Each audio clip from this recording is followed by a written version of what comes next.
Muy buenas tardes. Bienvenidos a su programa Unas de Cabas Y otras de Castro. por su alternativa en la red, vertvnoticias.com.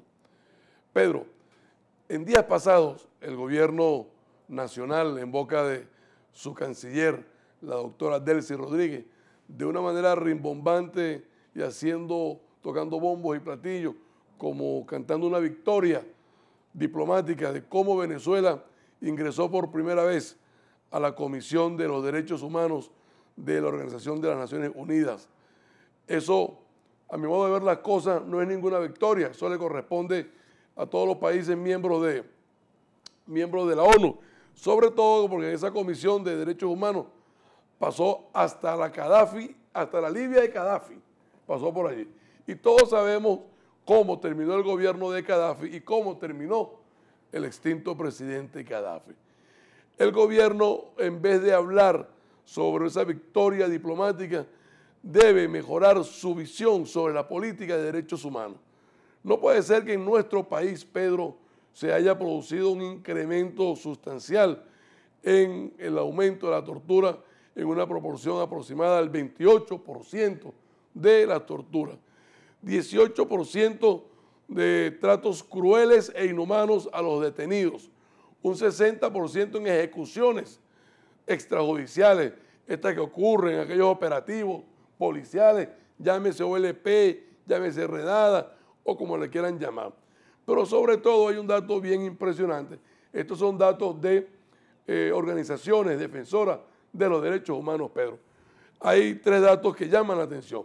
El 97% de las personas que detienen, Pedro, porque cometen algún delito, porque transgreden la ley, o sea, son llevados de una manera tardía por parte del Ministerio Público a un juicio, a la sentencia, a un juicio o a sus jueces naturales.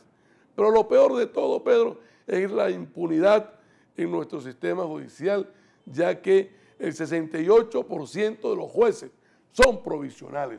Y lo que es peor, Pedro, el 90% de los fiscales del Ministerio Público son provisionales, son provisorios, para manipular la justicia, para judicializar la política, Pedro. Bueno, eso lo vimos, eso lo estamos viendo con el caso pues, de las declaraciones del fiscal Franklin Nieves en los Estados Unidos. Pero es que este gobierno, Wisto, no puede presentar credenciales demasiado puras en materia de derechos humanos, porque para empezar, se salió, el régimen sacó a Venezuela de la Comisión Interamericana de los Derechos Humanos. Entonces, al tú salirte de la Comisión Interamericana, que es el organismo institucional en donde se procesan una serie de denuncias y de casos de violación de derechos humanos. En el área americana. En el área latinoamericana, pues ya tú estás, pues, supuesto, confesando tus delitos, tus propias fallas y tu propia disposición a incumplir las normas y los tratados internacionales en materia de derechos humanos. Así de sencillo. Ahora, el problema está que esa cifra que tú has leído, esas cifras están además acompañadas por el tema del elevado número de personas, de opositores encarcelados en Venezuela. Nosotros hemos hablado en muchos programas de Leopoldo López porque es, digamos, el preso emblemático, pero ahí están jóvenes venezolanos, que es lo peor, estudiantes venezolanos, porque esos casos de tortura que tú mencionabas, muchos de ellos son estudiantes cruelmente torturados, vejados, humillados en las cárceles venezolanas. Pero además, Winston, que el hecho de que hay un 96%, porque el nivel de impunidad es que hay un 96% de los casos en las cuales ninguno se lleva a juicio.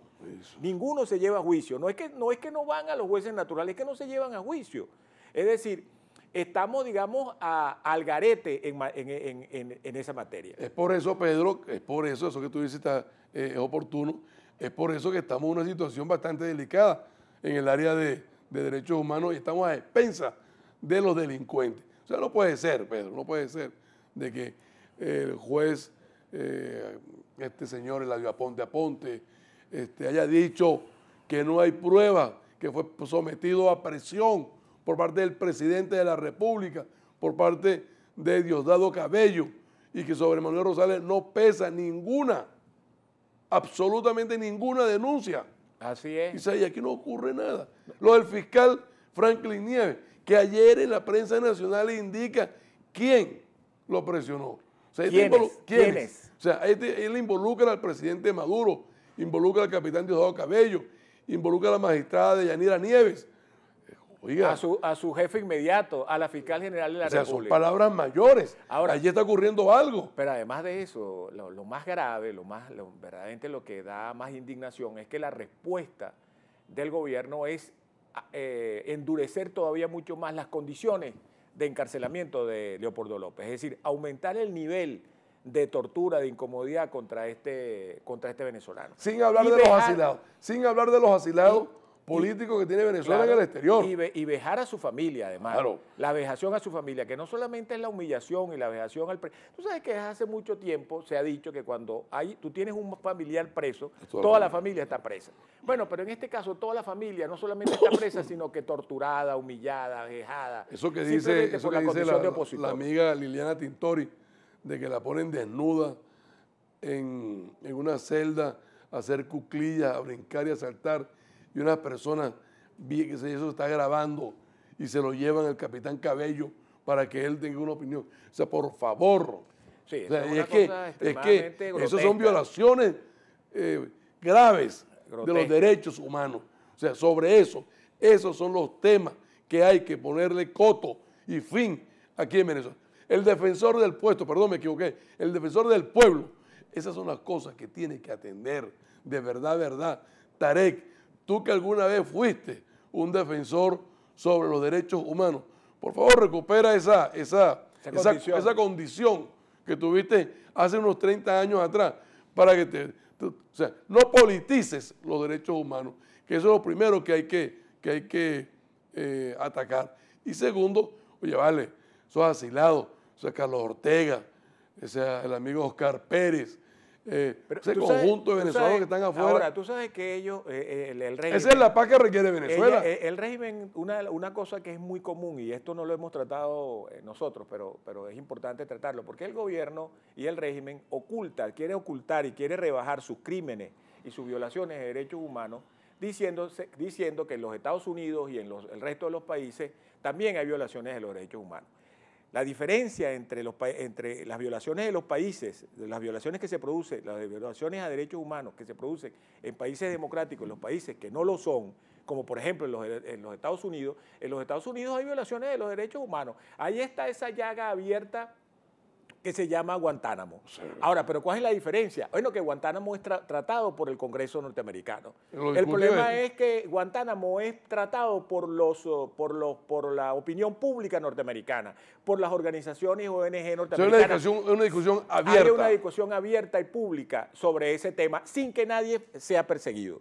Entonces, las diferencias entre lo que pasa en los países democráticos es que cuando se producen violaciones de derechos humanos son tratados por los organismos jurisdiccionales y por los organismos de derechos humanos de manera abierta y se resuelve. O se les da algún tipo de salida. El problema es que aquí no hay una institución imparcial que permita el procesamiento y la elaboración de los casos de derechos humanos. Lo que pasa es que no hay ninguna institución imparcial, porque no nos olvidemos que el extinto presidente Chávez demolió todas las instituciones para imponer su proyecto político. Si tuviéramos organismos públicos independientes, organizados, institucionalmente funcionando, o sea, eso no debería ocurrir. Por ejemplo, esa denuncia del fiscal Franklin Nieves, mire, en otras condiciones, no olvidemos, venezolanos, que en este país se sacó un presidente de la República por las vías institucionales. Así es. O sea, ahí no hubo golpe de Estado. Y pagó prisión. Y pagó prisión. Eso significa un Estado de Derecho. Eso existió en este país, cosa que hoy no ocurre en los actuales momentos bajo la presidencia de Nicolás Maduro. Ahora, y en términos de esto, porque se trata de la parcialidad de las instituciones, hay que tocar necesariamente el tema de las elecciones con la cuestión del CNE y sobre todo con una cosa que tanto el presidente de la República como la presidenta del CNE se han negado en redondo, que es el problema de la observación electoral independiente. Ya hemos visto que desde el exterior, y sobre todo de la misma UNASUR, que como sabemos es un organismo aliado preferido pues, claro, del régimen, se está diciendo que que está en peligro la observación electoral. El presidente Santos hace 2 semanas hizo una advertencia muy fuerte sobre la necesidad de la observación electoral, igual que la presidenta Dilma Rousseff, que recordemos que Brasil ocupa un lugar muy importante en esa, en esa observación porque se había ofrecido como cabeza de esa observación y había designado como el representante de la misión al doctor Nelson Jobim, que fue el presidente del Tribunal Electoral brasileño. Entonces, es importante porque hay un tema de transparencia. Ayer escuchaba la entrevista que le hizo José Vicente Rangel a la doctora Tibisay Lucena, una mujer inteligente, una mujer que sabe de verdad el tema electoral y tiene una excelente capacidad de comunicación. Pero ella se equivoca porque ella piensa que la defensa del sistema electoral es una defensa por la vía tecnológica, por la vía de la tecnología. Yo tiendo a pensar y a creer en lo que plantea la doctora Lucena. Pero el problema es que cuando yo veo una presidente del CNE parcializada con el gobierno, con el régimen, oye, me entran dudas, Huito. Yo te voy a decir una cosa. ¿Ah? O sea, ¿cómo quiere Tibisay Lucena que nosotros la respetemos? Si ella permite, usted permite, señora Tibisay Lucena, que en el municipio Sucre, en el circuito del municipio Sucre, o sea, usted permite que encima de la tarjeta de la mesa de la unidad vaya un mini partido tomado por el gobierno que diga min unidad. O sea, por favor, ¿no? Y si usted permite que en el circuito donde Ismael García es candidato en el estado de Aragua, hayan inscrito días después de vencido ese lapso, que se inscribiera un candidato de nombre Ismael García también. Ahora, usted permite cosas que son irregulares. Usted permite que el gobierno abuse de los medios de comunicación. Del Sistema Nacional de Medios Públicos. Y usted permite que los candidatos a diputados del gobierno participen en inauguración de obras. Usted permite que este gobierno haga y deshaga y el presidente Maduro humilla a los venezolanos sobre el comportamiento electoral para el 6 de diciembre. Bueno, pero incluso, Winston, agrégale a esto la reciente declaración del presidente de la República que debió ser inmediatamente impugnada por el CNE, que es decir, que se gana como sea. Pero ¿cómo es como sea? O es con el sistema electoral, con el sistema electoral que tenemos. Eso? ¿Qué significa como sea? Pero además de eso, el presidente Maduro llegó a ir más allá, porque incluso amenazó con un golpe de Estado. Es decir, con que si no salían vencedores los revolucionarios, entonces iba a convocar una junta cívico-militar. ¿Y cómo es eso? Eso es una invalidación del CNE. ¿Por qué la presidenta del CNE, Tibisay Lucena, debió haber en cadena nacional, haber respondido de manera contundente y enfática semejante y tamaña violación a la ley, a la Constitución y al sistema que ella defiende? Entonces, cuando ella realmente voltea la mitad hacia el otro lado, cuando se cometen tamañas ilegalidades, las que tú enumerabas, tanto esta que a mí me parece grave y protuberante, entonces estamos ante un problema de transparencia. Esa cuña de los motorizados, esa cuña de los motorizados que de verdad, para el venezolano común y corriente de a pie, o sea, yo le pido al CNE, a la presidenta del CNE, que observe esa cuña y que emita una opinión. Es una cuña que incita a la violencia. Es una cuña que tiene un trasfondo que le mete presión a los sectores populares. Bueno, ese es mi análisis de una persona venezolana de a pie, común y corriente, que percibe que eso ocurre con esa cuña. Por eso es que es necesaria la observación, Winston, para que decir, yo no dudo de que el sistema electoral venezolano tiene unas salvaguardas que no están en otros sistemas electorales, como dice la doctora Lucena. El problema está en que esa actitud de un Consejo Nacional Electoral donde los 5 miembros son del oficialismo, y además estas cosas que las 5. Esa lasitud es lo que induce a que yo piense que es muy importante la transparencia electoral, porque la transparencia electoral es una cosa que debe probarse frente a la sociedad. Digo que 4 veces ese muchacho dijo que él no era del gobierno. Frente a los propios, los extraños. Bueno, pero como él, o sea, yo lo doy por 5. Como él lo escogió el TCJ. El TCJ yo no. Sí, tiene razón, retiro lo dicho. 5 miembros del gobierno. Yo no tengo por qué, digamos, dar garantías sobre algo que no conozco. Pues para mí fueron electos en el mismo combo gubernamental. Entonces, es necesarísimo y creo que es muy importante para el resultado electoral, que yo no tengo dudas de cuál va a ser, Wisto. Aquí todo lo que está pasando, todas las mediciones, porque antes teníamos mediciones nacionales que decían poco, pero ahora tenemos mediciones circuito a circuito. Y en circuito a circuito están perdiendo.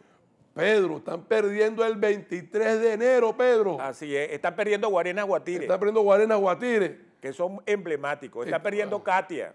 Y están perdiendo Caricuao, Antímano. Por eso esta mañana había a esta señora Jacqueline Faría, mire, Diosito, retírese de la política. Yo creo que ella recogiendo su cha-cha-cha, que ya se acabaron sus 15 años. Pero además de eso, Winston, el problema está en que no solamente están perdiendo las elecciones por el desastre que existe en el país, sino por sus propias divisiones internas, Winston. Claro. O sea, el chavismo quiere convencer a su propio público, a sus propios seguidores, de que la oposición está dividida.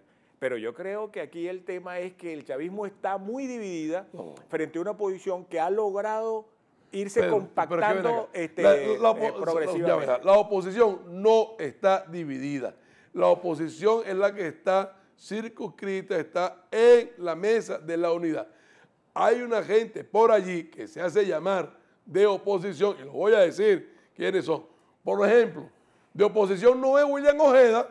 O sea, claro. ¿Tú crees que William Ojeda sea de oposición en el circuito del municipio Sucre? Que donde nadie lo quiere, pero tampoco de oposición es el MAS. Por ejemplo. Bueno, vale, por favor. Y por ejemplo, de oposición tampoco es Pablo Medina. Pero ¿y de dónde saca alguien de oposición? Bueno, okay. Entonces, bueno, pues ahí está el problema. Y vamos a otro tema importante que está acabando con el oficialismo, que es el problema de la crisis económica. Porque como hemos visto, Winston, se desató de manera que ya sabíamos, porque formaba parte de lo que nosotros llamamos el DACAzo. Bueno, entonces ahora están aumentando los salarios, regalando tiqueras de cestatique como que si fueran caramelos. Misión agarre.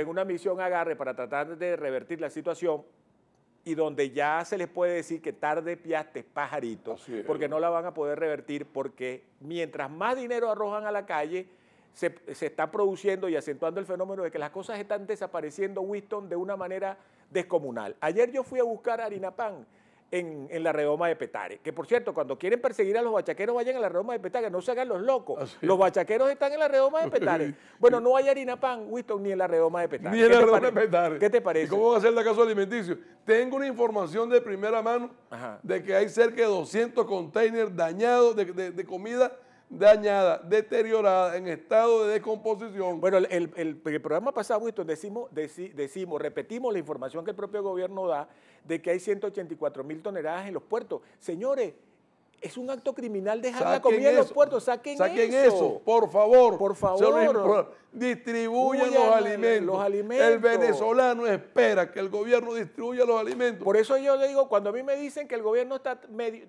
intentando por la vía de la represión contener los precios, mire, señores, yo me alegro, porque yo sé que eso no va a revertir la cuestión, pero va a ser un alivio para los venezolanos. El sábado en Quinta Crespo, el gobierno tomó militarmente al mercado de Quinta Crespo para obligarlo a bajar los precios con un soldado al lado. Hicieron a lo mismo en el mercadito del Líder, de aquí del centro comercial. Pues eso no puede ser. El problema no es aumentar los salarios, hermano. El problema es que no hay bienes. Hay que el problema es que la capacidad adquisitiva, es decir, el poder de compra que tiene hoy el bolívar es casi nulo, es minúsculo.